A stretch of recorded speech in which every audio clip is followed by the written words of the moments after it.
জামিনে বের হওয়ার কয়েক মাস না যেতেই আবার গ্রেফতার হয়েছেন আলোচিত কন্টেন্ট ক্রিয়েটর আশরাফুল আলম ওরফে হিরো আলম। এবার বিয়ের আশ্বাসে ধর্ষণ, শারীরিক নির্যাতন ও গর্ভপাতের অভিযোগে মামলায় গ্রেফতার করা হয়েছে তাকে। গ্রেফতারি পরোয়ানা মাথায় নিয়েও নিজ এলাকায় ভোট দিতে বগুড়া যাওয়ার ঘোষণা দিয়েছিলেন হিরো আলম। সেই কথা মতোই তিনি বগুড়ায় যান। অবশেষে সেখান থেকেই তাকে গ্রেফতার করেছে বগুড়া সদর থানার পুলিশ। খবরের সব সিরিয়াস আপডেট তো জানলেন, এবার একটু বিনোদন হয়ে যাক।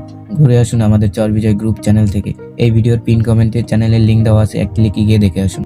থানার পরিদর্শক মাহফুজ আলম বলেন, আজ সকালে হিরো আলমকে গ্রেফতার করা হয়েছে। তার নামে একটি মামলায় গ্রেফতারি পরোয়ানা জারি করেছিলেন আদালত। সেই মামলাতেই তাকে গ্রেফতার করা হলো। গত 10 ফেব্রুয়ারি দুপুরে বিচারক আনোয়ারুল হক মামলাটির শুনানি শেষে হিরো আলমের বিরুদ্ধে এই গ্রেফতারি পরোয়ানা জারির আদেশ দেন।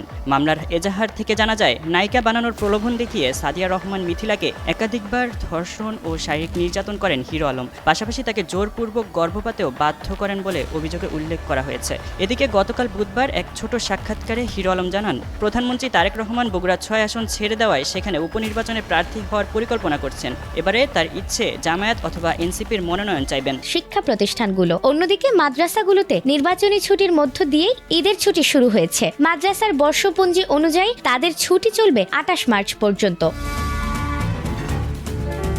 কলেজ পর্যায়েও বুধবার থেকে ঈদের ছুটি শুরু হয়েছে। কলেজের বর্ষপঞ্জি অনুযায়ী ক্লাস পুনরায় শুরু হবে আগামী 29 মার্চ। রোজা ও ঈদ ঘিরে বিভিন্ন স্তরের শিক্ষা প্রতিষ্ঠানে ছুটির মেয়াদে কিছুটা পার্থক্য থাকলেও শিক্ষক, শিক্ষার্থী ও কর্মচারীদের জন্য তৈরি হয়েছে দীর্ঘ বিশ্রামের সুযোগ। এখন দেখার বিষয়, ছুটির পর নতুন উদ্যমে কতটা কার্যকরভাবে শুরু হয় শিক্ষা কার্যক্রম।